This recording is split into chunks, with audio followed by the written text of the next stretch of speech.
Dan saudara, Ikatan Pengurus Dokter Anak Indonesia (IDAI) tidak membantah soal peningkatan kasus gagal ginjal pada anak.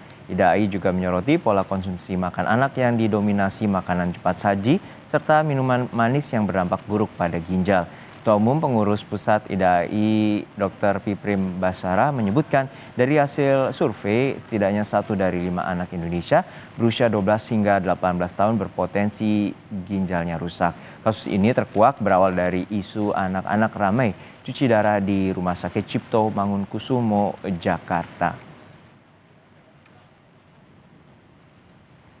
Lebih lengkap kita bahas bersama dengan Ketua Umum Pengurus Pusat Ikatan Dokter Anak Indonesia, Dr. Piprim Basara Yanuarso. Selamat siang, dokter, sudah bersedia untuk bergabung bersama kami di Kompas Siang.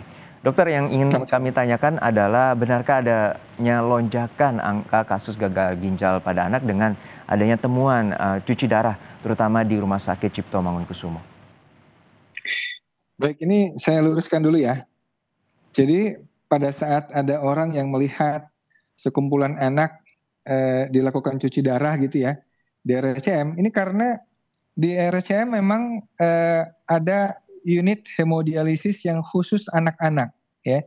Di rumah sakit lain itu biasanya digabung dengan dewasa. Tapi di RSCM itu di hemodialisis anak ya khusus dikumpulkan jadi satu, dan ini menerima rujukan dari mana-mana. Oleh karena itu kesannya seperti kok jadi banyak gitu ya. Padahal kalau kita lihat laporan dari teman-teman pakar ginjal anak di seluruh Indonesia, itu tidak ada laporan kasus yang melonjak cukup signifikan seperti tahun lalu pada saat ada keracunan EG/DEG pada sirup ya. Ini yang sekarang ini nggak ada lonjakan. Hanya memang tadi ada orang melihat anak-anak di satu ruangan cuci darah semua. Ya karena memang itu unit hemodialisis anak ya. Jadi saya luruskan, ini bukan gara-gara kasusnya melonjak cepat ya, tetapi memang unitnya memang khusus buat hemodialisis anak. Itu kira-kira Mas.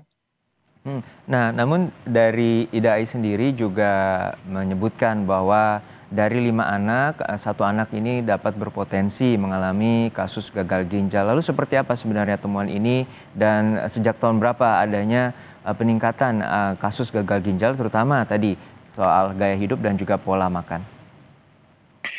Baik, ada satu survei yang dilakukan para kelompok pakar di RSCM ya, sebetulnya di anggota IDAI juga, yang melakukan survei terhadap kira-kira 400-an anak usia 12 sampai 18 tahun. Mungkin nanti publikasinya kalau sudah ada kita bisa share. Nah, ini yang menemukan satu fenomena yang cukup memprihatinkan ya, bahwa sekitar 23% itu ada protein di dalam urinnya, dan sekitar 20% itu ada darah samar dalam urinnya. Ini adalah salah satu parameter awal adanya kerusakan ginjal. Nah, yang begini ini memang kemungkinan besar disebabkan akibat gaya hidup pada anak-anak kita yang memang tidak sehat ya. Seiring dengan meningkatnya kasus obesitas ya pada anak-anak, pola makannya juga yang nggak benar, pola geraknya nggak pernah olahraga ya, minumnya jarang air putih, selalu minuman manis ya. Ini tentu saja sangat berkontribusi terhadap kerusakan ginjal kalau kita tidak cegah, tidak antisipasi dari awal. Ini sangat memprihatinkan kita ya. Mau seperti apa generasi muda kita nanti kalau banyak yang kemudian mengalami gagal ginjal yang harus cuci darah dan sebagainya.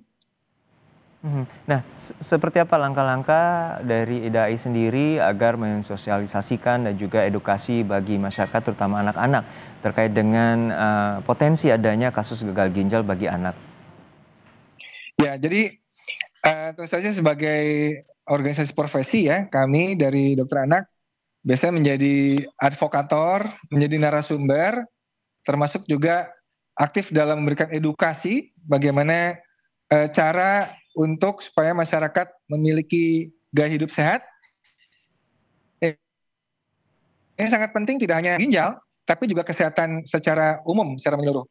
Dan saya kira ada beberapa hal yang perlu diperhatikan oleh masyarakat kita supaya anak-anak kita bisa memiliki tubuh yang sehat, termasuk ginjal yang sehat ya. Pertama, biasakan minum air putih ya. Minum air putih. Kalau anak 20 kilo minimal 1,5 liter sehari. Di atas itu tentu lebih banyak lagi. prinsipnya semakin banyak minum air putih tentu akan lebih baik ya. Yang kedua, batasi betul minuman manis ya. Gula maupun dengan pemanis yang mengandung high fructose corn syrup yang banyak terdapat pada soft drink atau aneka minuman manis yang ada di minimarket yang sangat mudah ditemui oleh kita ya. Ini betul-betul harus dibatasi oleh orang tua. Karena apa? Karena gula ini, minuman manis ini rasanya lezat dan bikin adiksi, bikin kecanduan ya. Anak-anak pasti akan minta lagi, minta lagi, minta lagi. Selain rasanya lezat, ini juga menyebabkan gula darah melonjak tinggi dan ketika menurun dengan cepat, dia akan merasa lapar, pingin minum lagi ya. Kemudian juga batasi obat-obatan yang tidak berdasarkan petunjuk dokter ya. Karena obat-obatan tertentu juga bisa merusak ginjal. Kemudian juga turunkan berat badan pada anak-anak yang overweight atau obesitas. Berat badan berlebih atau obesitas ini akan terjadi peradangan kronik ya. Kemudian juga biasanya disertai dengan insulin resisten. Ada penelitian menyebutkan 90% anak obesitas itu insulin resisten ya. Kemudian ROS-nya juga tinggi, reaktif oksigen spesiesnya tinggi, dan ini secara bersamaan akan berkontribusi terhadap kerusakan ginjal secara perlahan-lahan. Kemudian hal yang tidak kalah pentingnya juga adalah anjuran untuk aktif bergerak berolahraga. Karena olahraga yang optimal, olahraga dengan dosis cukup, tidak berlebihan dan juga tidak berkekurangan, akan memicu aliran darah beredar secara cepat, dan ini tentu saja akan sangat baik buat kesehatan organ-organ tubuh kita, khususnya untuk jantung dan ginjal serta otak ya. Ini sangat baik untuk melancarkan peredaran darah pada organ-organ tubuh kita. Peredaran darah yang jarang bergerak, jarang olahraga, ya, ini sangat berpotensi untuk timbulnya berbagai penyakit degeneratif di kemudian hari. Saya kira itu. Ya, untuk penanganannya sendiri seperti apa ya dok? Mungkin bagi anak-anak yang mungkin saat ini tengah menjalani ya proses terutama mengalami kasus gagal ginjal. Untuk saat ini terutama di rumah sakit dan juga pusat-pusat kesehatan masyarakat sendiri sudah cukup untuk bisa menangani kasus-kasus ini?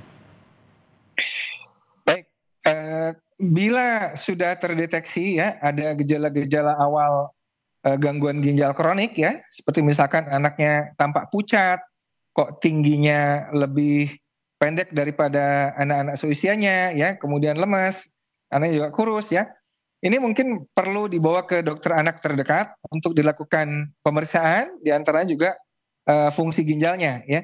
Apabila nanti sudah terindikasi ya gangguan ginjal terminal ya, cedera ginjal terminal, fungsi ginjalnya sudah memang sangat-sangat menurun, ini memang perlu dilakukan cuci darah atau hemodialisis, baik hemodialisis yang seperti pada orang dewasa maupun peritoneal dialisis yang biasanya pada anak-anak.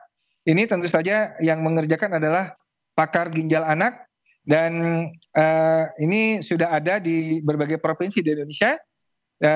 Tapi setidaknya segera dibawa ke dokter anak yang terdekat untuk memastikan bagaimana kondisi kesehatan anak tersebut termasuk kondisi kesehatan ginjalnya.